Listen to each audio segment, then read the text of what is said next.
Petit résumé de la dernière fois. Tout a commencé alors que nous sommes en 1924. Nous nous retrouvons en direction d'une petite île de la Nouvelle-Angleterre. À bord, Cecilia Riley, mère d'Arthur Riley, accompagnée d'Hélène Marshall, une infirmière psychiatrique de l'asile d'Arkham. Pourquoi sont-ils sur ce navire ? Car depuis quelque temps déjà, le jeune Arthur Riley est sujet à des crises de démence passagères, enfin plus ou moins passagères, et après de nombreux séjours en hôpital psychiatrique, Hélène Marshall a trouvé peut-être une solution. Allez voir un de ses anciens médecins mentors, un certain professeur Brewer, Dr Brewer, qui a créé un sanatorium pour riches sur cette petite île de Nouvelle-Angleterre. Alors que les trois investigateurs arrivent sur l'île, accompagnés par un marin, un ancien capitaine, certainement, ils découvrent un très joli paysage, laissant le marin amarré, à ponter plutôt. Le bateau, il décide de monter par le grand escalier qui amène à cette maison. Et ils sont bien surpris d'être accueillis par une nurse, une femme qui les accueille ici. Ils sont accueillis par Blanche Richmond, une infirmière qui va les faire patienter dans une bibliothèque où ils vont croiser une femme qui ne se nommera pas mais qui va partir au moment où les trois investigateurs arrivent. L'ambiance est étrange, bizarre. À l'extérieur, pas grand monde, voire personne. À l'intérieur, personne ne les observe vraiment. Et à un moment, au moment de partir, Cecilia Riley, allant dans un boudoir mitoyen à la bibliothèque, se rend compte qu'il y a un cadavre d'une infirmière qui est là. Et pas sans l'inquiéter, mais il décide de suivre Blanche qui les accompagne au premier étage, au bureau du Dr Brewer. Un étrange manège se passe d'ouverture de porte, fermeture de porte, ouverture de porte, fermeture de porte, ouverture de couloir. Avant qu'ils arrivent devant le bureau, elle laisse les trois investigateurs rentrer. Mais dans ce bureau, il n'y a pas de Dr Brewer vivant. Celui-ci est étendu sur sa chaise, lacéré de nombreux coups, ostensiblement mort. Et cela marque le début de la descente aux enfers. Cecilia, Arthur et Hélène. Descente aux enfers d'incompréhension tout d'abord. Courant partout, les trois investigateurs essaient de comprendre ce qu'il passe. Courant de pièce en pièce, découvrant ici une salle où on doit faire des soins, découvrant quelques dossiers sur des patients étranges. Il est clair que le docteur Brewer fait des expériences mystérieuses depuis quelque temps sur des patients et que cela a potentiellement dégénéré en une situation incontrôlable. Voilà que Arthur est pris de crise en crise d'angoisse peut-être dans son cerveau dérapant, mais notons que les trois investigateurs prudents, chacun s'équipe, mine de rien, sans en référer aux autres, qui d'une lame, qui d'un couteau, enfin de quoi se protéger. La paranoïa monte alors qu'ils décident de descendre. Une blanchisserie, une zone avec une porte éclatée, une moribonde est là. Il ne dit que quelques mots au moment de passer de vie à trépas. Blanchisserie, un cri à l'extérieur. Ils ne peuvent s'empêcher de remarquer un homme passer. C'est Hélène qui voit un homme passer avec une hache. Et suivant le bâtiment, on ne sait pas trop où il va. Un cri à l'extérieur résonne, poussant nos trois investigateurs à descendre finalement à l'étage en dessous, la zone où se trouve le quartier de haute sécurité, enfin quelques chambres capitonnées réservées aux patients les plus atteints de feu Dr Brewer. Et les voilà descendant. Cecilia décide de prendre de l'avant. Après tout, c'est la mère de famille, la mater familias, dirons-nous. Elle prend la direction du couloir, du fond du couloir, pour arriver devant une cellule. À l'intérieur, un homme positionné devant des dessins représentant certainement toute la folie de l'humanité. L'homme se retourne, il est armé. Il est armé d'une arme à feu, un revolver qu'il va prendre et dresser. Pendant ce temps, Hélène et Arthur pénètrent une cellule. Ils reconnaissent la femme qu'ils ont rencontrée précédemment dans la bibliothèque. Et cette femme leur propose de s'avancer et d'aider Arthur. Arthur qui est peut-être la clé. En tout cas, elle est envoûtée par la présence des deux investigateurs, Hélène et Arthur, et commence d'une main à dessiner un symbole dans la paume d'Arthur, alors que de l'autre, elle parle une langue étrange. Ancienne, elle se présente comme une prêtresse de Bast, prêtresse de la déesse chat égyptienne, capable de les aider à vaincre le danger qui les entoure. Elle tombe dans les pommes, alors qu'Hélène et Arthur se regardent interloqués. Pendant ce temps, le patient, devant Cécilia, vient de tourner le revolver dans sa bouche. Et on entend un mot de Cécilia au moment où vous entendez tous les trois une détonation. Que faites-vous? Ok. En fait, je vais commencer par pousser un cri de surprise en le voyant et de choc, je pense également, en voyant qu'il s'est fait sauter la cervelle. Et puis après, je vais appeler Hélène, Miss Marshall, venez s'il vous plaît, Miss Marshall. Et je repars en fait dans la direction où ils sont censés être.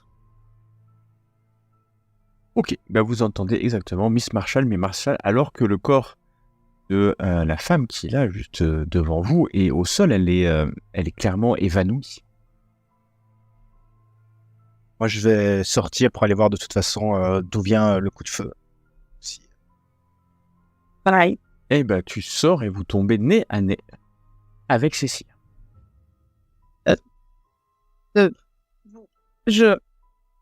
Qu'est-ce qui se passe? Je reprends un peu de contenance devant mon fils quand même. Là-bas, il y a un homme qui s'est... Enfin... Mère, vous allez bien? Bouchez-vous les oreilles, Arthur. J'attends qu'il s'exécute... Oh non. Je ne me bouge pas les oreilles, je reste à l'affût par le stress. Bon, je te regarde un peu de travers. Qu'est-ce qui se passe? Qu'est-ce qui s'est passé? Allez donc. Il y a un homme qui vient de se tirer une balle dans la tête. Là-bas. Et je montre la chambre. Je me déplace, je me passe devant. Arthur, vous ne devriez pas regarder ça. C'est pas bon pour votre condition. Est-ce que sur moi j'ai un petit carnet avec un crayon? Oui, tu as bien entendu un petit carnet d'esquisse. Je sors mon carnet et je commence en regardant à faire des traits rapides, comme c'est une petite esquisse de ce que je vois. Je t'arrache le carnet des mains. Alors, vous approchez déjà de cet endroit et vous allez voir un homme. Bien sûr, l'homme est là, il est au sol et au fond, sur le mur du fond, il y a des dessins, mais des dessins horribles, des dessins comme vous n'avez peut-être jamais vu. Et l'homme est au sol. Vous ne pouvez vous empêcher, de noter que l'homme bouge encore. Yes. Alors, santé mentale. Vous voyez qu'il bouge encore. Cécilia, tu restes stoïque, alors que Arthur, tu sens l'odeur de la mort. Tu n'as jamais vu aussi proche. Et qu'Hélène, malgré ton habitude des hôpitaux psychiatriques, tu as rarement vu quelqu'un avec, en fait, encore en vie, alors que la balle a dû lui traverser la mâchoire, défoncer la tempe gauche, et que son cerveau est à vif alors qu'il bouge encore.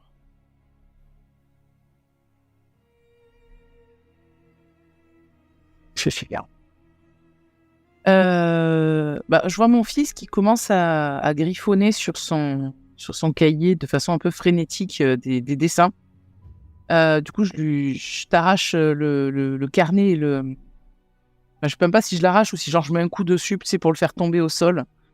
Et je crois que je te le prends des mains directement. Ouais, Et je je ne commence réagis pas, moi je reste comme si j'étais subjugué par la scène et je commence en fait à t'enguirlander tout en déchirant tes dessins que tu as pu faire. En disant non, maintenant ça suffit, Arthur, vous êtes en train vraiment de faire n'importe quoi. Vous vous rendez pas compte, on était ici pour vous soigner et on arrive sur cet établissement qui est complètement inadmissible. Franchement, ça va pas. On va repartir d'ici tout de suite et on va vous trouver un véritable établissement qui acceptera de vous soigner, vous et votre passion morbide pour les dessins. Et à partir de maintenant, interdiction de dessiner des horreurs. je n'ai fait que vous suivre, mère.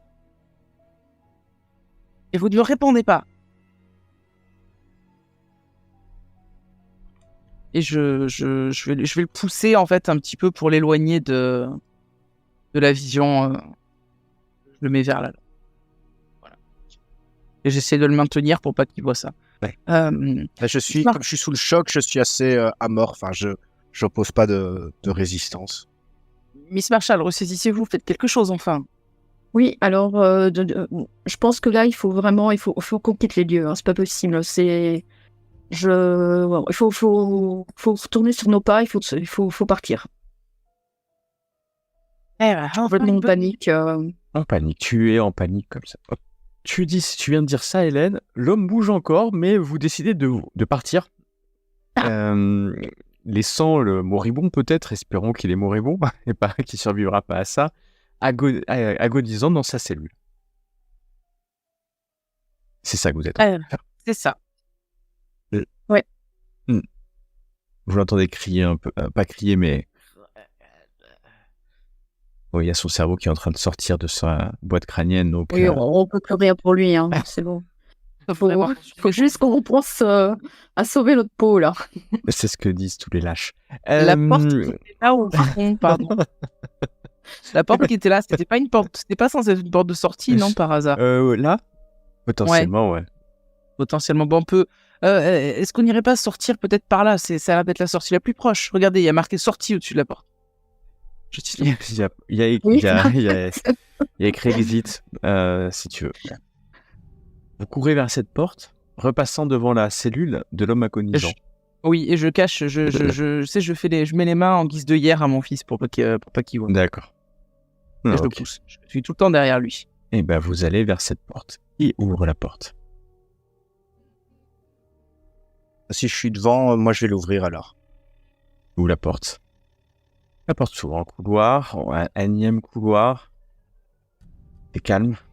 Vous n'entendez plus les cris d'agonie. L'homme a dû mourir. Passez la tête. Une autre porte sur la droite. C'est clairement, il y a d'ailleurs un nom dessus, puisqu'il y a écrit Jones. Johnson, c'était pas le nom du concierge? Oui, le concierge qu'on cherchait. Ah, très bien. Eh bien, la porte qui est à côté de moi, c'est ça? La Ou porte celle qui est sur là-bas? votre droite. Oui, donc sur la droite, c'est celle-ci. Potentiellement. Bah, je vais l'ouvrir. Tu ouvres la porte et tu arrives devant la chambre. Je ne vois personne. Tu ne vois personne, c'est une chambre propre. Tu vois que... il y a là des vêtements très bien entreposés, posés plutôt. Et c'est des grands vêtements. Quelqu'un qui doit mesurer facilement 2 mètres. Il y a quelques cartes postales, quelques effets personnels, dirons-nous.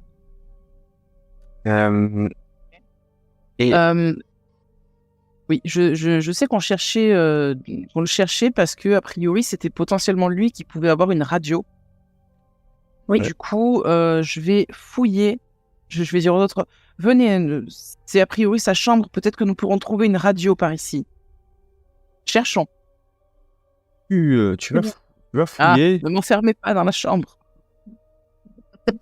Tu fouilles aidé par Hélène, alors que Arthur, tu restes légèrement en retrait. Là, moi, je voudrais partir discrètement en arrière pour aller contempler le corps de l'ami qui s'est fait sauter le caisson. Ben, sans problème. Sur la pointe des pieds. Il y en a un qui va pas passer la nuit. Je tu retournes là-bas et tu vas voir que l'homme bouge encore légèrement. Il a un réflexe mécanique peut-être au niveau des mains qui se contractent.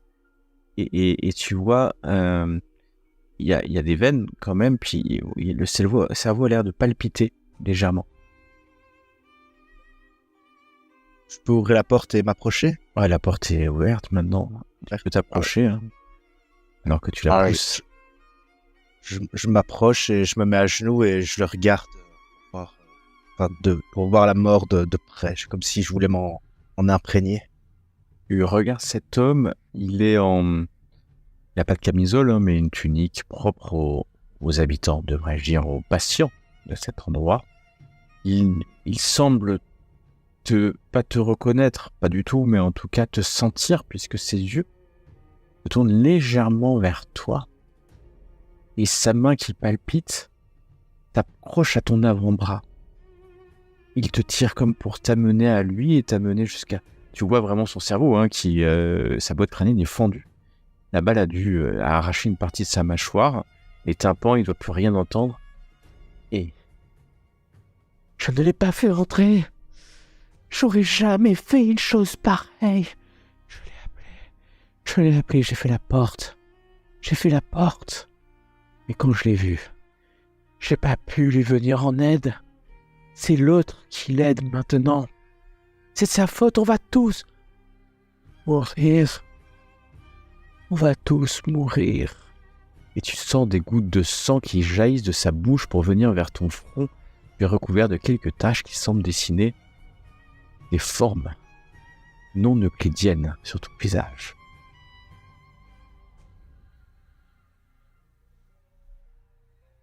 Je me relève et je vais inspecter peut-être les dessins qu'il a fait sur le mur.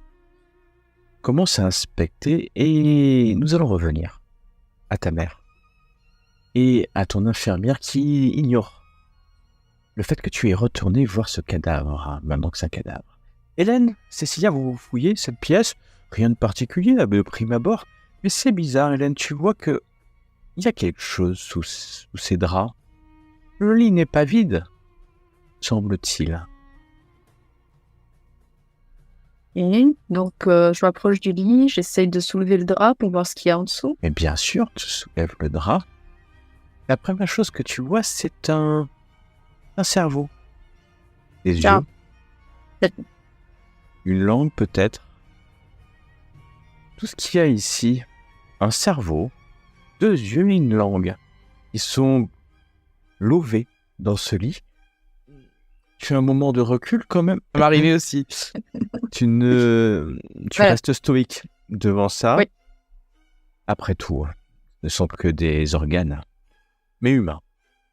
Et toi, Cécilia, tu vas réaliser votre perdition quand tu vois la radio dans un placard. Mais la radio Oui. a été écrasée Non. plusieurs fois. Et tu peux me faire un test de santé mentale aussi, car maintenant tu sais que tu ne peux plus appeler au secours, que tu ne peux compter que sur Hélène et ton fils. Mais où est ton fils d'ailleurs? Ah, où est-ce qu'il est passé encore celui-ci? Et... Ah, j'en ai marre, c'est pas possible, c'est un cauchemar, enfin, qu'est-ce qui se passe par ici? Hélène, regardez la caméra. Oh, qu'est-ce qui se passe? C'est quoi ces trucs sur le lit? Non. Et où est Arthur? J'en peux plus, il faut que je sorte d'ici, j'arrive plus à respirer.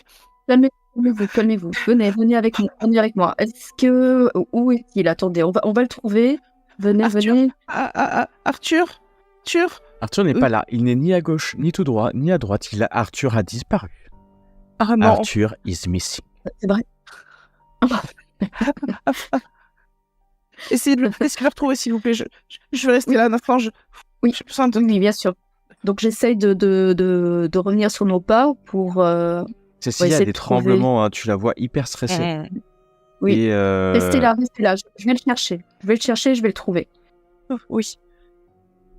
Moi, je reste. vas le trouver. Je me laisse glisser sur le sol, dos au mur, et j'essaye de me calmer parce que je sens que la crise d'angoisse, en fait, elle est en train de monter. Ça fait beaucoup j'ai réussi à garder mon calme jusque là, ouais. mais le fait de savoir que on n'a pas la radio, que du coup on n'a pas moyen de joindre qui que ce soit dehors, ça commence à me perturber très profondément.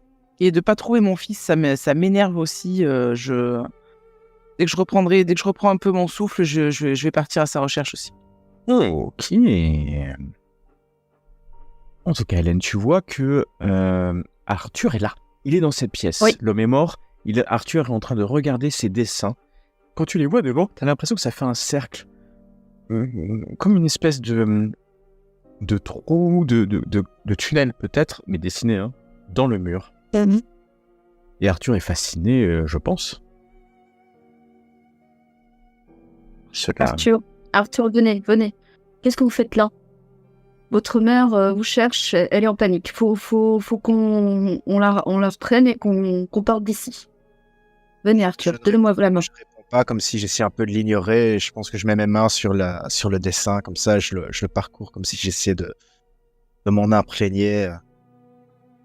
Au moment où tu vas mettre la main sur le dessin, ta main commence à brûler exactement à l'endroit où la femme, la prêtresse de Bast, a dessiné quelque chose avec son doigt. Ta main commence à te brûler et ta main commence à illuminer. Hélène, tu vois que sa main s'illumine d'une lueur blanchâtre, pure et blanche. Du coup, j'en crois pas mes yeux, je commence à paniquer aussi. Je m'avance vers lui pour lui reprendre la main pour qu'il cesse de toucher ce mur. Donc j'essaie de prendre sa main, de prendre la main d'Arthur, de l'enlever du mur. Je pense que j'essaye à tout prix de rester en contact avec ça, malgré la douleur. Je me concentre parce que j'ai l'impression de percer quelque chose dans le secret, à la fois artistique et psychique. Et donc, je veux absolument rester jusqu'au bout. Tu luttes un peu, donc Hélène, tu vas le forcer en fait, c'est ça? C'est ça. Ok. Et je vais te demander un test de corps à corps. C'est du corps à corps. Arthur, tu te sens tu te sens empoigné. Tu sens le corps férocement costaud de l'infirmière Hélène Marshall qui t'éloigne du mur. Et quant à toi, Cécilia, tu arrives et tu vois Hélène qui Manu Militari, a pris Arthur sous le bras et l'a repoussé vers la sortie de la pièce. Du coup, je vois mon fils. Ouais. Et en fait, là, j'ai toute la colère du fait qu'il m'ait pas obéi, qu'il soit revenu ici, l'angoisse que j'ai toujours, etc. Il y a tout qui se mélange. Arthur, tu me vois arriver vers toi d'un pas décidé. Je lève la main et je te colle une baffe, une gifle retentissante. Juste quand je te vois arriver, si notre MJ nous le permet, j'aimerais juste avant sortir mon couteau et le pointer vers toi. Faire encore un pas. Alors, pas, et je suis sûr que je trouve. On va faire à la dextérité, si vous voulez bien. Comme ça, on va le faire au hasard et la destinée. Vous pouvez faire tous les deux un test de dextérité. Celui qui fait le plus bas sera le plus texte. Et le plus rapide à faire cela. Et donc, vous avez le résultat. Je vous laisse... tu pourras sortir ton couteau, mais juste après avoir reçu cette baffe. Donc, une gifle. Vas-y. Gifle. Une bonne grosse gifle qui te laisse la trace de la main sur la joue. Et je pointe mon doigt comme ça dans ta direction et je te dis plus jamais vous ne me désobéissez, Arthur. Vous entendez ce que je vous dis? Plus jamais. Sinon, la prochaine fois, ce ne sera pas une gifle. Je en sorte de vous garder. C'est à ce moment-là que je sors mon couteau et que je le pointe, que je le mets comme une sorte de rempart entre toi et moi. Je dis, reculez tout de suite, ne m'approchez pas, qu'aucune de vous deux ne m'approche. J'étais si près de percer peut-être un des mystères de ce monde, et vous venez m'en empêcher, vous, mère, plus jamais je ne me laisserai prendre sous votre emprise. Je jure solennellement devant ce qui est en train de s'éveiller ici, que si vous me touchez encore une fois, je transpercerai votre corps. Ah oui, vous oseriez blesser votre mère, vous oseriez tuer votre mère. Et je mets donc au défi. Je fais un pas vers toi. Je fais un Hélène, pas vers toi. Hélène, si tu veux agir, tu peux avoir une action, bien sûr. Je décide de me mettre entre les deux, d'essayer de séparer les deux, de calmer Arthur. Arthur, calmez-vous, vous êtes en train de menacer votre mère. Je sais que tout ce qui se passe ici est difficile à comprendre et nous met dans une situation, dans un état un peu second. Je vous demande de vous calmer. Je laisse le joueur interpréter et je fais pas de G2. Ok, je me calme et je garde quand même le couteau dans ma main, fermement serré. Et voilà, je ne réponds pas. Je montre juste que j'ai l'air moins menaçant. J'ai plus l'arme qui est tendue, mais elle reste dans ma main. Où j'essaye, entre guillemets, de montrer de manière non verbale que je reste prêt à m'en servir et que je suis quand même assez énervé. Alors que Non, vous... Pardon, je juste murmuré en fait en quittant la pièce parce que pour le coup ça m'a profondément choqué la réaction d'Arthur. Je n'en reviens pas d'avoir un fils aussi ingrat. Donc il fait tout pour lui, il menace sa mère de la tuer. Quelle honte! Si son père était encore là, jamais tout ça ne serait arrivé. Hélène, alors que tu étais interposée entre les deux, tu as vu sur la fenêtre, vous êtes au rez-de-chaussée, donc c'est une fenêtre qui donne en fait sur le jardin, mais en hauteur, hein, elle est assez haute. Et Hélène, tu vas voir quelque chose de particulier. Il fait nuit dehors, mais tu vas voir en fait 2 pieds qui passent, et juste derrière les pieds, il y a une hache qui est traînée. Même personne que tout à l'heure. Tu as l'impression, ça passe là et dans la direction de l'est. D'accord. Ça fait pas trop de bruit cette fois-ci. Mais la hache est recouverte de sang. Ok. Donc je vois ça. Bon, Arthur, venez. Il faut vraiment qu'on parte d'ici. Il faut qu'on s'échappe d'ici.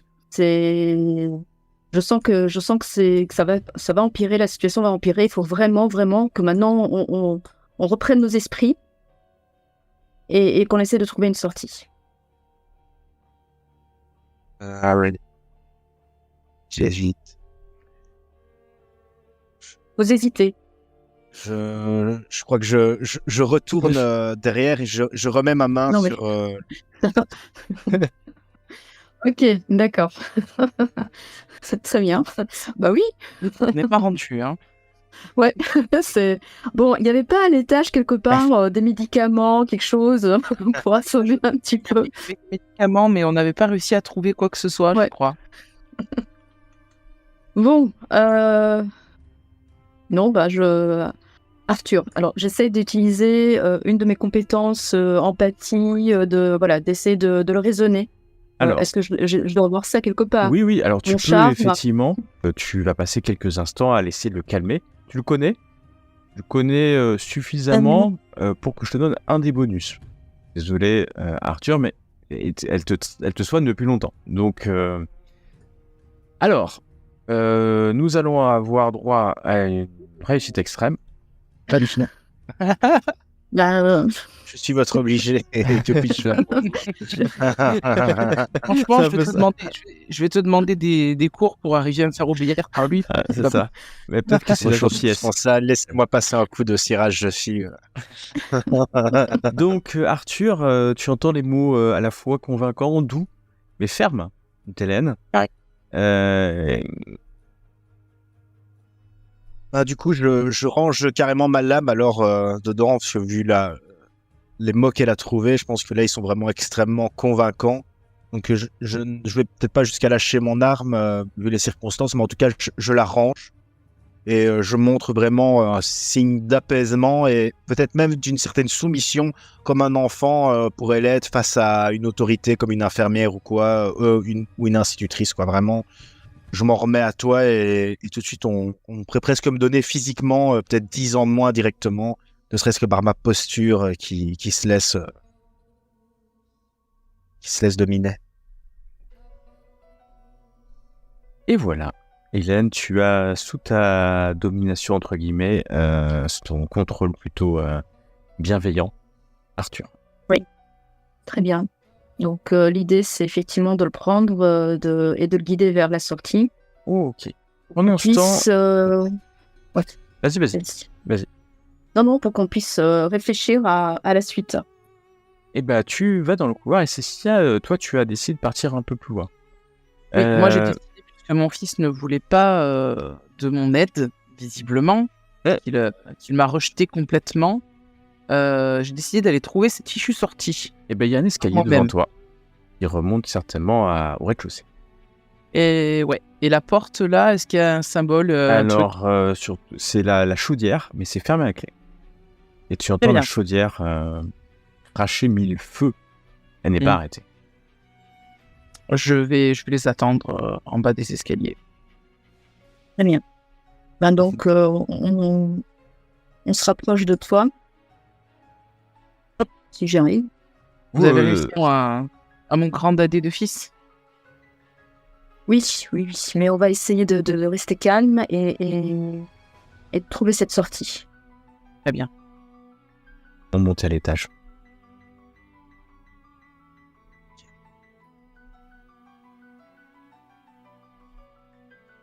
Parfait. Vous êtes dans le hall, il n'y a personne. C'est silencieux. Holistiquement silencieux, j'ai envie de dire. Globalement silencieux. Allons retrouver ce capitaine de bateau et fuyons. Ok, vous voilà assez rapidement dehors. Dans la propriété. Je vais vous sortir besoin maintenant de map. Et il fait nuit. Vraiment extrêmement nuit, j'ai envie de dire. Vous prenez le chemin du bateau, j'imagine. Avant ça, est-ce que parce je crois qu'on n'a pas on n'avait pas pris on n'a pas trouvé de torche ou de machin Vous comme pouvez ça. en trouver lanterne. dans le hall, il y aura Ouais. une lanterne. Ouais. Alors Ouais. oui, Oui. je récupère la lanterne qui est dans le hall. Là. On ait un minimum de luminosité dans les escaliers. Vous sortez illuminé par une petite lanterne qui sert d'habitude au personnel pour aller le soir peut-être dans les ateliers attenants, parce qu'il y a d'autres quartiers, hein, je vous avais dit, il y a quelques autres petits bâtiments à côté. Et vous voilà, qui porte la lanterne d'ailleurs? Je pense que c'est moi. Célia porte la lanterne, illuminant son corps et ainsi que le chemin devant vous. Et vous voilà avancé sur ce chemin, bientôt l'escalier qui est glissant. Surtout que vous voyez quand même, malgré la lumière, pas énormément en cette nuit. Vous allez descendre et après une bonne marche, arriver au ponton. Le ponton est là. Il est très glissant. Tu descends la lanterne et très vite tu te rends compte qu'il n'est pas glissant de l'eau de mer, mais glissant de sang. L'horreur. Un peu plus Je loin. manque de faire tomber la lanterne. Hein. Tu manques de faire temps, mais tu as un garde quand même pour l'instant. Oui. Et quelques secondes après, vous allez voir le corps décapité. Du capitaine? A priori, c'est les vêtements du capitaine, mais la tête n'est pas là. La tête n'est pas là. Et tu lèves la lanterne, tu te rends compte que la corde qui appontait le bateau a été coupée à la hache. Essaie de regarder et peut-être un peu plus loin, mais assez loin, très loin, tu vois le bateau s'éloigner de l'île dans les courants, rejoignant peut-être les méandres de la mer qui vous séparent du continent. Un cauchemar. C'était pas possible, c'était un cauchemar. Ça s'est joué peut-être à quelques minutes. Quelques minutes. Une décision prise ou pas prise. Une main sur un mur. Vous êtes seul, il y a du vent. Ouais, maintenant que fait-on? Je me tourne Et vers. Et un cri retentit encore une fois, un cri de douleur. Il s'arrête net. Au-dessus de vous. Loin au-dessus de vous. Près du sanatorium. Je crois que mon instinct, moi, me pousse à remonter parce que là, je me sens pas en sécurité avec un endroit où il y a juste, on est dos à la mer et face à un escalier. Et vu ce qui se passe, j'aurais pas envie de me retrouver nez à nez avec une personne dangereuse. Donc je pense qu'il serait peut-être raisonnable de remonter. Nous ne sommes pas en sécurité ici. C'est un qu'on peut coup de faire gorge. C'est un coupe-gorge, certes, mais nous n'avons aucun endroit où. Ah, C'est plus. Alors repartons peut-être dans la maison, dans le sanatorium, et essayons de trouver une pièce où on peut se sentir plus ou moins en sécurité, ou la barricader et tenir au moins jusqu'à ce que le jour se lève. Essayons. Je ne vois pas d'autre solution non plus. Le jour se lève, d'accord, c'est une idée, mais nous ferons quoi après? Enfin, le seul bateau qui était là pour pouvoir nous permettre de repartir, il est là-bas. Vous avez une solution miracle? Moi, je n'en ai pas. Est-ce que vous savez construire un bateau? Moi non plus. Et mon bon à rien de fils encore moins. Je crois que cette île ne verra plus jamais le jour se lever. Allez, en plus, maintenant, il part ces élucubrations. Moi, je me signe. Hein. J'ai une ancienne... J'étais une ancienne religieuse. Là, je commence à prier. Ça en te train de me dire que, rassénère, ça te rassénère un peu, Voilà. mais pas suffisamment pour enlever le froid qui maintenant commence à vous étreindre tous les trois. Il fait froid, un petit vent, les embruns commencent à humidifier vos vêtements. Et la seule chose qui est encore chaud chez toi, Arthur, est ta main. Elle semble étrangement chaude. La main sur laquelle, bien entendu. Ouais. que faites-vous Quand je la donc regarde, est-ce que je vois quelque chose? tu vois la paume de ta main, et non, mais par contre, tu te souviens parfaitement, assez étrangement, puisque tu es un artiste, après tout, du dessin qui a été fait par la pseudo-prêtresse de base sur ta main. Mais effectivement, elle est chaude, elle est... tu pourrais certainement retracer ce dessin, peut-être juste en te concentrant. Et je vais essayer de repasser dessus avec mon autre doigt, de l'autre main. Ouais, ok. Et ben, je vais te demander un test d'art et métier. Je vais le garder par devers moi. Et ça sera ta capacité à bien le refaire, ce dessin. Tu es un artiste. D'accord. Et donc, voilà, j'ai le résultat. Et donc, tu as fait un dessin. Tu es persuadé que c'est le bon dessin. Enfin, c'est le bon dessin. C'est pas persuadé, c'est le bon dessin. Et donc, ça fait un espèce de... Pas de si c'est un espèce de pentacle, mais un peu différent que les pentacles habituels. Et puis au milieu, comme un petit... Enfin, c'est bizarre. Arthur, tu as le dessin, tu sais exactement que c'est ce dessin. Et tu es fort. Très bien. Et voilà que vous êtes toujours en bas. Ça fait maintenant de longues minutes que vous attendez sans agir, peut-être la paralysie de la peur, de l'hésitation. Vous voulez remonter en montant, mais... L'avantage de la remontée, c'est que ça vous réchauffe. Quand vous arrivez. Et puis, ouais. Et comme il disait, Arthur, on est peut-être un peu trop exposé ici. Faut se mettre à l'abri, je pense. Est-ce que ça ne vaudrait pas le coup peut-être d'aller voir dans les espèces de baraquements qui sont attenants à la maison, au manoir? Il y aura peut-être quelque chose qui pourra nous aider. Voilà, un radeau, un bateau gonflable. Je sais pas si ça existait à l'époque, hein, mais voilà, quelque chose. Oui, bien sûr, les canots, mais ouais, bah donc vous allez commencer à fouiller, c'est ça Ouais, dans les petits baraquements qui sont vers là-bas. Ouais, ok. Vous allez déjà passer près d'arbres majestueux. En cette période de l'année, quelques feuilles tombent, sont des magnifiques chênes, notamment importés d'Angleterre. Et vous allez arriver près de huttes, d'espèces de huttes. La première, quand vous arrivez, il n'y a pas de serrure, hein, vous êtes sur une île. La première, dès que vous ouvrez la porte, vous êtes dans une hutte de marin, clairement. Ah, bien. C'est une petite hutte, ça sent le tabac, la transpiration, quelques boîtes de conserve, quelques lettres sur une petite table que vous illuminez de votre lumière.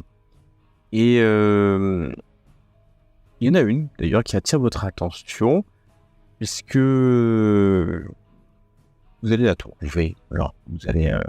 vraiment, ça va forcément attirer votre... 13 octobre 1896. Cher Ebenezer, c'est le capitaine. Et je transmets cette lettre à des amis du port et je suis sûr que tu la recevras lorsque tu rentreras à la maison. Je serai certainement déjà reparti et je ne sais pas quand je te reverrai. Je te souhaite donc bon vent. Tu trouveras dans cette enveloppe un petit présent. C'est un porte-bonheur qu'un autochtone m'a donné lorsqu'il nous a accompagnés sur les îles. Je ne sais pas ce qu'il vaut, mais je l'ai toujours porté, en particulier lorsque nous sommes restés sur ces îles lointaines. On m'a dit que certains bateaux qui repartaient d'Innsmouth avaient apposé le même symbole sur leur coque. Je ne connais pas encore ma nouvelle adresse, mais dès que je serai à Cincinnati, je t'écrirai et te la transmettrai, bien à toi, William. Est-ce qu'il y a un petit objet comme un porte-bonheur qui est apparent près de la lettre ou pas? Rien. Mais maintenant, faites-moi tous un test de trouver objet caché. Toc, s'il vous plaît. Le fameux toc. Toc. Le fameux toc. Ah, c'est pas raté de beaucoup. Mais vous êtes fatigué. Hein? Vous êtes fatigué. Ah, Hélène, là. Non. Hélène, Non, elle n'est pas si fatiguée que ça. Alors, vous êtes un peu perdu, mais Hélène, toi, maintenant que tu y penses, tu as vu le coup, mais le coup sans tête du capitaine. Il y avait une chaîne, un médaillon. Vous n'avez pas fouillé le corps. Ça lui a pas vraiment porté chance en même temps. Non. Vous n'avez pas du tout fouillé le corps. Allez. Vous n'avez pas dit en tout cas. Et maintenant, hop, cette lettre en fait te fait penser à ça. Fait penser au fait qu'il y avait peut-être quelque chose. Et vous entendez du bruit. Vous entendez du bruit à l'extérieur. Oui, c'est un miaulement peut-être. Un miaulement. Un chat qui miaule, mais c'est pas très fort. C'est plus un couinement qu'un miaulement, devrais-je dire. Je crois que je me dirige pour aller voir. Ouais. Tu sors de la hutte, et puis, peut-être pour la première fois, ou non, peut-être pas pour la première fois, tu te rends compte que le phare est éteint. Il y a un phare sur cette île, vous l'aviez vu en arrivant. Le phare est éteint. Le phare est éteint. Le miaulement est pas très loin, Arthur, tu t'approches. Et sortant d'un buisson, tu vois les pattes avant d'un chat.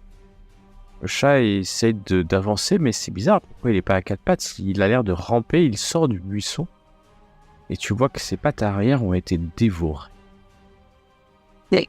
Les intestins sortent de son corps, il est en train de mourir. Comment t'es de santé mentale? Ton amour Je vais des t'en animaux. faire un IRL, moi. Et encore une fois, c'est difficile. Pour toi, très difficile, Arthur, mais tu sais que tu es faible mentalement et que plus les heures passent. Ok. Je vais lancer ça. Oli, celle-là. Et voilà. Donc, je la montre à tout le monde. Et allez. Ah bah du coup, je me mets à hurler, je ressors ma lame et pour moi, ça, ce chat, en fait, c'est une métaphore de moi-même qui suis depuis toujours castré, amputé de mes jambes. Je n'ai jamais pu prendre la moindre décision, aller dans n'importe quel... avancer par moi-même, tout ça à cause de qui? De cette mère, de cette diablesse qui m'en empêche, qui me retient. Mon pauvre père qui en est sûrement mort par sa faute, celle-là. Si je me laissais aller à la folie complète, sûrement que je la traiterais de tous les maux. Mais en tout cas, cette fois-ci, c'est sûr, je vais me libérer. Alors je prends ma lame et je me dirige vers elle, elle ne doit pas décider. Et je vais lui planter ce couteau dans sa gorge. Exactement. En tout cas, Pas gentil. en tout cas, Hélène, Cécilia, alors que vous êtes sortis, vous voyez Arthur se retourner. Il a les yeux illuminés de colère d'une violence innommable, s'approche de vous. Ouais. Bien entendu, comme d'habitude, nous allons faire ça au turn. Ça va lancer l'initiative.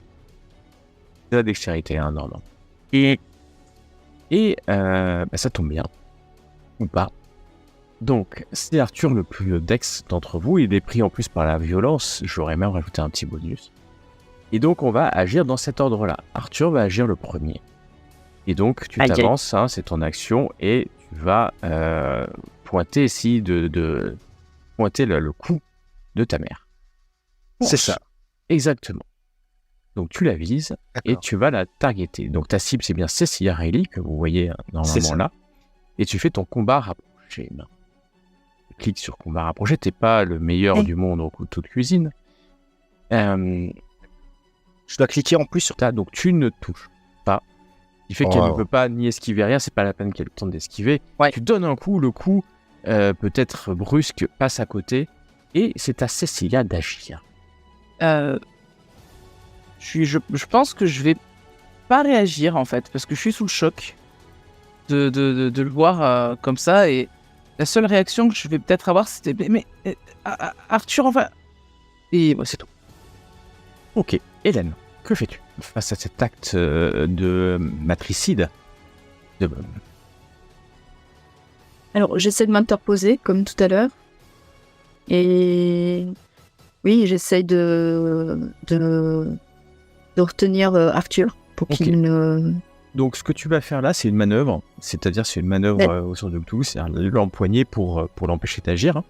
Et donc, tu vas faire la même chose. Laisse maintenant cliquer sur combat, corps à corps. Combat, corps à corps. Dans le chat, si tu as un petit truc qui apparaît. Hein. Donc, sur manœuvre, attends. Ouais. Dedans, donc... Bah, bien sûr, là, j'essaie d'esquiver. Tu es sur le côté. Ah, ok. Et donc, Hélène, ça passe. Comme ce que fait Arthur, c'est un échec. C'est un échec. Alors, Hélène, c'est une manœuvre, donc tu fais pas de dégâts. Tu pourrais en faire si tu étais au point. Mais ta manœuvre marche, c'est-à-dire que tu l'as immobilisé. Il est au sol en tout cas, suffisamment immobilisé de ta force pour qu'il ne puisse plus agir à son prochain tour. S'il le souhaite, bien entendu, il peut agir. Mais tu le tiens bien, hein, d'accord. Donc nous sommes à un nouveau round. Arthur, que fais-tu? Ça va durer 3 rounds, ta crise de violence. J'essaye de me dégager, comme ça j'ai l'écume, la bave aux lèvres, je fais lâchez-moi. Ah, je hurle, démon, monstre. Fais-moi un test de combat rapproché. Si tu réussis, il y a des chances que tu t'échappes. Je dois la cibler ou... Non, c'est bon. Là, c'est juste, de toute façon, tu n'arriveras pas à lui donner des coups. Tu es juste arrivé à t'extraire de cette... Elle est forte, hein. Elle est très très forte et malheureusement, in extremis, elle te maintient. Elle te maintient comme ça. Cécile, à toi d'agir. Je vais essayer de lui mettre une gifle pour lui faire reprendre ses esprits. J'aime bien gifler mon fils, a priori. Eh ben, tu t'approches, il est là, immobilisé. Lui donner une gifle, ça ne sera pas une gifle qui donnera ce qui lui fera perdre des points de vie. Non, c'est pas le but de lui faire vraiment mal, c'est vraiment juste de saisir sur le moment pour qu'il reprenne. Tu lui donnes un coup, la gifle part.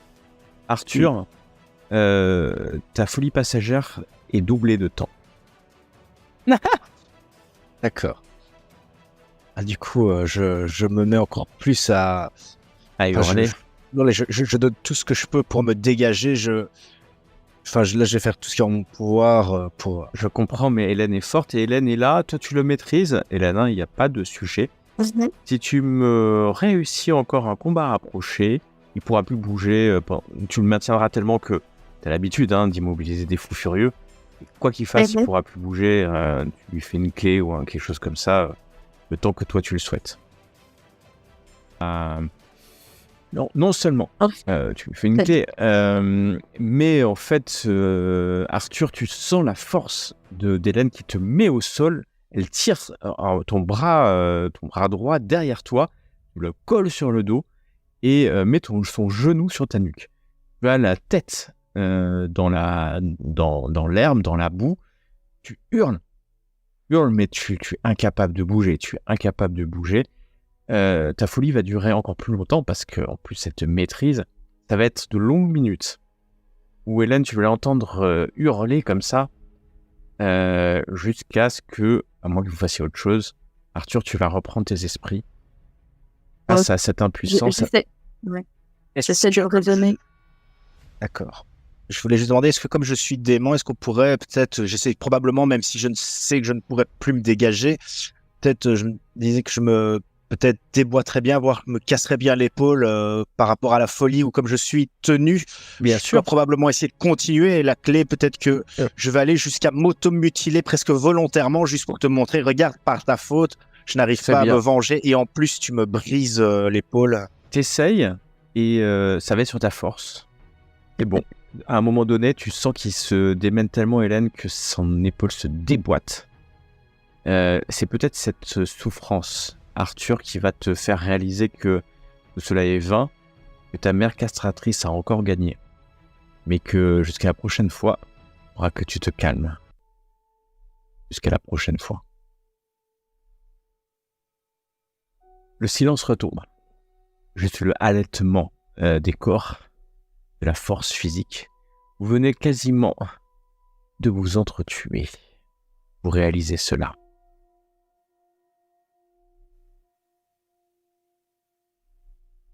Moi, j'avoue que je sais pas comment réagir vraiment parce que j'ai vu que quand je réagissais par la violence, c'est encore pire. Euh, Après, je connais que ça, mais je vais peut-être tenter une autre approche. C'est-à-dire que je sais pas si Hélène va l'aider à se relever ou quoi que ce soit, mais je vais m'approcher en fait approcher mes mains d'Arthur et avec une voix assez finalement douce que tu ne connais pas vraiment. Tu m'as rarement entendu gentil en fait. Je vais essayer si mon fils me laisse faire de mettre mes mains comme ça sur son visage pour prendre son visage entre mes mains, fixer nos regards l'un dans l'autre et je te dis écoutez Arthur, je sais que je n'ai pas été la meilleure des mères et je regrette parfois certains traitements que j'ai pu vous faire subir. J'ai toujours essayé d'agir dans votre bien, enfin pour votre bien, et j'espère que vous trouverez la force en vous pour me pardonner. Et je m'éloigne un petit peu. J'attends sa réaction, mais je m'éloigne un petit peu au cas où il redevienne agressif ou quoi. Je ne réponds pas et je suis complètement à nouveau dans la soumission et dans l'acceptation.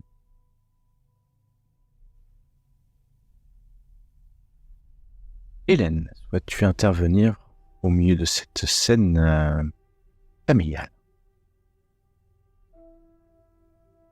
C'est justement que je pense que c'est le moment où Hélène aussi se rend compte que finalement, tout ça, c'est à cause d'elle.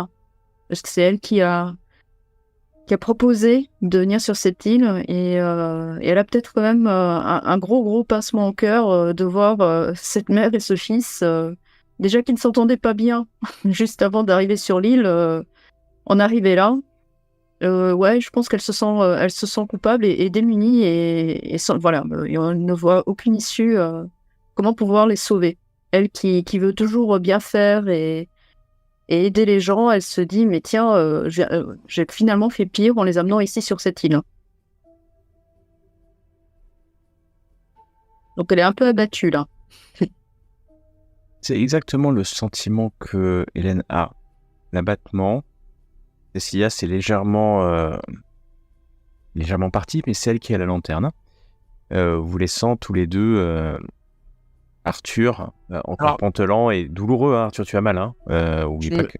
Je précise juste que je me suis pas trop éloigné, j'ai reculé juste de quelques pas. De quelques pas. Éloigné de quelques pas, précise. Et vous êtes entre ces différents bâtiments. peut-être les deux membres de la famille Rayleigh sont abattus. La douleur, toi, Arthur, te fait te concentrer plus sur ton corps que sur l'extérieur. Alors que Hélène, coup de chance, hasard, destinée, qui sait, tu cherchais tout à l'heure un espèce de bateau, de canoë, et tu te rends compte que pas très loin, il y a une remise. Et clairement une remise, la porte est légèrement entrouverte. Peut-être as-tu une chance de trouver là ce que tu cherches.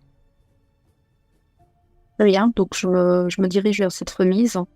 Je dis à Cécilia et Arthur de me suivre, que je viens de trouver, ou qu'il semblerait qu'il y ait quelque chose, un canoë ou quelque chose comme ça, et qu'il faudrait aller voir. Je reste optimiste, malgré mon abattement. Je vous suis. Vous arrivez dans une remise. Entrant là-dedans, vous allez voir une grande quantité d'outils. Les objets nécessaires au fonctionnement du sanatorium. Vous trouvez des bidons d'essence aussi, peut-être pour un générateur. Et vous trouvez 2 petits canoës. 2 petits canoës de pêcheurs en bois. Ils sont pas légers, hein. C'est peut-être être deux pour les porter. Qu'est-ce qu'ils font ici? Ils sont assez anciens. Peut-être juste pour des patients qui souhaiteraient aller pêcher. Un peu près de l'île. En tout cas, voilà. Il y en a 2. C'est des canoës, donc peut être à 3 hein, sur un canoë, c'est pas un problème. Mais vous êtes point de le seul ponton que vous connaissez, qui est peut-être pas le meilleur endroit, et en bas des escaliers assez pentus. Et vous avez ici des bateaux. Et bien entendu, il y a de quoi pagayer. Est-ce qu'il y aurait une carte qui serait mise quelque part, peut-être avec de l'île, avec potentiellement d'autres endroits où on pourrait descendre à côté de où sont les canoës? Vous avez une carte de l'île. Il n'y a pas d'autre endroit. De toute façon, au-delà de la carte, où vous étiez arrivé en bateau, vous l'aviez vu. Donc, vous le savez qu'il y a un phare. Il y a un gros bateau là-bas aussi. Après, c'est stylisé, hein, c'est une carte. Donc, c'est fait pour montrer que c'est la mer, en fait. D'accord. C'est juste pour ça. Il n'y a pas forcément de bateau. Et peut-être, mais vous l'avez pas vu en tout cas. Et puis, il y a des forêts au début. Et c'est pas très grand, hein, vous voyez, ça fait 2,5 km, donc vous pouvez faire le tour assez rapidement. Mais si c'est plat, c'est de l'autre côté. D'accord ? Ouais. Enfin, si c'est plat, si c'est une plage, devrais-je dire. Ouais. En revanche, le ponton est là, et finalement, le ponton est certainement le plus proche. Les falaises font une quarantaine de mètres de haut, 35-40 mètres. Il est possible de sauter. À vos risques et périls. On va peut-être éviter. Oui. Ça peut risquer. Ouais, je pense que c'est peut-être mieux de prendre du coup, de faire tout le trajet jusqu'à ce que la berge soit moins haute. Que faites-vous alors ? Est-ce qu'il y a un moyen de traîner les bateaux, peut-être un système Ouais. Alors non, il n'y a pas de moyen, ça sera à la main. En revanche, ton épaule est démontée, hein, donc tu vas pas pouvoir porter grand-chose avec les 2 bras en tout cas. Bon, Hélène est forte, mais il faut pas non plus. Non, mais je vais aider Hélène, hein. C'est juste que j'ai pas. Oui. Non, on peut le traîner, j'imagine, par terre, le bateau. On peut le traîner. Oui, bien sûr. C'est en bois, vous pouvez le traîner. Il n'y a pas de... Après, au niveau des escaliers, bon. Ah, là, ça va être, ça peut être compliqué. Oui. Ça va être compliqué. Il faudra le porter de toutes ses forces. En tout cas, vous voilà portant et sortant de la remise un canoë, presque une barque, mais un peu plus fine, ce qui vous permet de le porter. Et il n'y a plus un bruit. Quand vous sortez plus un oiseau, presque plus de vent. Vous vous rendez compte que le vent qui était votre fidèle compagnon depuis votre arrivée n'est plus là. C'est bizarre ce qui se passe. Vous êtes au milieu de ces petites huttes, hein, de ces petites maisons en bois. C'est le silence, mais vraiment le silence le plus total. Allons-nous-en, cet endroit était trop terrifiant. Du coup, Hélène, qui avait aperçu quand même plusieurs fois, à plusieurs reprises, un homme, quelque chose qui semblait être un homme avec une hache traînant autour de la maison, j'y repense furtivement. Je me dis, je commence à sentir une certaine anxiété qui remonte. En me disant qu'on se dépêche effectivement de... Fais bien d'y penser parce que l'homme est à quelques mètres devant vous. Ah bah Il super. a la hache sur l'épaule. Il Voilà. vous regarde. Il ne Allez. sourit pas. Ah, Un homme, il est habillé avec un tir à 4 épingles. La hache, il vous regarde, mais ses yeux vous regardent sans vous regarder. Il semble regarder quelque chose qui est derrière vous en réalité. Chose qui est derrière vous. Derrière vous. Si regarde quelque chose ok, qui est derrière nous, oui, moi je on se m'écarte. retourne. Mais moi je me retourne pour voir. Ouais, je me retourne aussi. Ah ouais, super. Il y a quelque chose derrière vous. Ah Il y a Ok. quelque chose derrière vous. oh, non. Quelque Bon chose bah, que vous n'attendiez pas Yes. voir ici. Au En effet. milieu, devant vous, cet homme armé d'une hache. Vous avez des canoës, il est assez loin, peut-être à une dizaine de mètres. Et derrière vous, une forme, une créature sphérique. Tout de suite, elle vous fait penser à cette porte, la taille exacte de cette porte, peinte sur le mur de ce patient qui s'est suicidé, que vous avez laissé mourir seul. Vous l'avez laissé mourir. Et maintenant, la créature est là, elle brille à l'intérieur. Cela ne peut pas exister. Cela n'existe pas. Votre santé mentale est mise à rude épreuve. Cécilia, Hélène. oh. Alors que vous regardez cette créature, quelque chose va se passer dans vos têtes. Je vais... Et 2d6, tu vois, dis 2d6. 2d6, très bien, 2d6. Comment... Voilà, 6. Eh ben, c'est parfait. Donc, nous allons y aller et vous êtes tous non seulement en état de choc, mais en folie passagère. Ok. Donc, ça sera pour Cécilia. Cécilia, tu vas être... Voilà.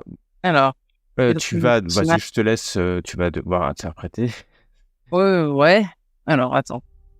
Arthur est en plein délire. Cécilia, tu vois ton truc.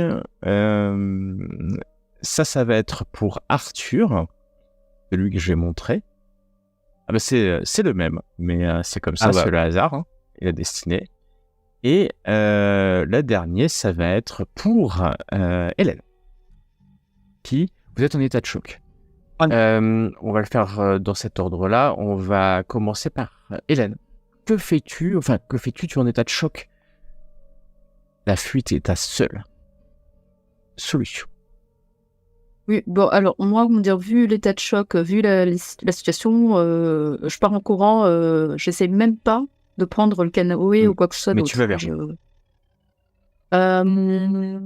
Bah, je vais essayer d'aller tout droit d'éviter le fou furieux avec son hache. Ok. Mais vu qu'il a l'air calme. Il est totalement calme, il n'a plus rien à faire, Voilà. à vrai dire. Et tu prends la tangente, direction, on va le faire un peu au hasard. Tu vas vers la falaise, en te disant que de toute façon la falaise vous entoure. Et Arthur. Alors, moi, je regarde donc l'homme qui nous fait face et quand je le regarde, je le prends pour Arnold Schwartz, donc qui était la personne que j'ai rencontrée lors de mon séjour à l'asile d'Arkham et qui m'avait confié, donc conseillé une liste d'ouvrages à consulter. Donc, je regarde et je fais Arnold, mon ami, vous êtes où ici? Quel plaisir et j'avance, Tu avances vers lui, l'homme à la hache. j'avance vers Qui est lui. Johnson, hein, mais pour le nommer. Célia. Alors, j'hésitais entre les deux PNJ, la créature ou l'homme, ou Johnson. Bah, du coup, je vais partir sur la créature. Euh, Patrick, mais je pensais que tu étais mort d'une maladie pendant un de tes voyages. Je m'avance en fait vers la créature en étant persuadé que c'est mon défunt mari. Ouais, j'ai bien compris. Je sais qui Je est Patrick. vais essayer de le prendre dans les bras Très bien. au final. Et bah, tu t'approches de la créature et Hélène, cours. Cours aussi vite que tu peux vers la falaise. Tu vas prendre Les escaliers. Car, les escaliers. Les escaliers. bah oui, non, bah...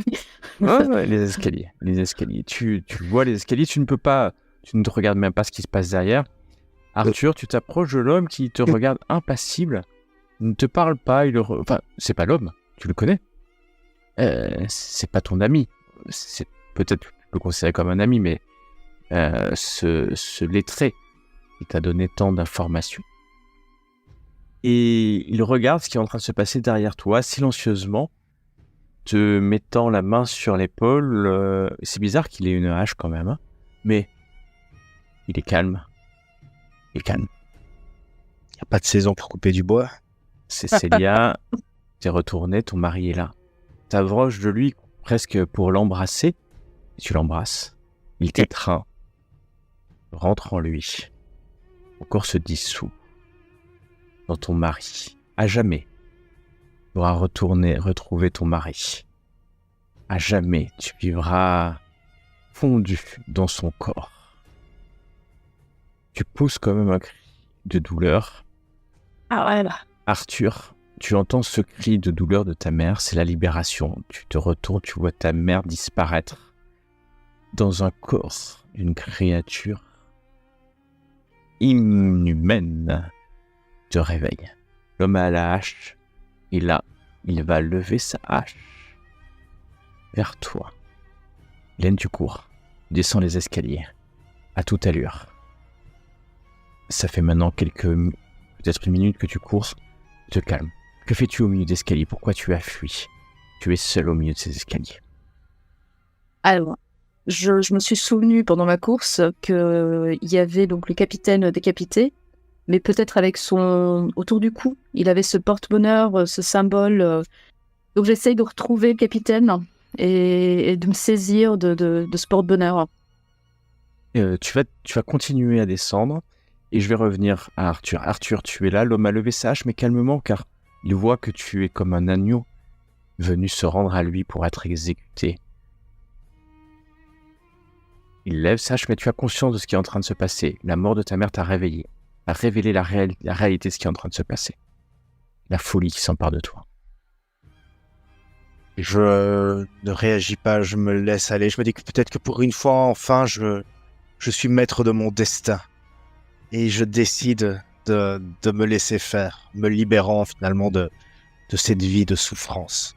La hache se lève et s'abat sur ton cou. Une fois. 2 fois. Alors que ton cou va céder et ta tête roulée sur le sol, rejoignant peut-être l'âme de ta mère qui hurle dans la créature. Hélène, tu arrives. Tu arrives en bas sur le ponton, tu vois, c'est le corps. Tu l'imagines plus que tu le vois, il fait complètement nuit. Et tu trouves ce médaillon.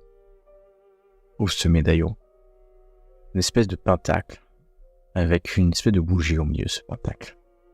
Et dessiné sur ce médaillon. Tu as entendu un cri? Non, tu n'as même pas entendu de cri en fait. Il n'y a pas eu de cri. Que Bon, fais-tu? je le saisis Saisis. dans la panique et je le mets autour de mon cou. Mais autour de ton cou.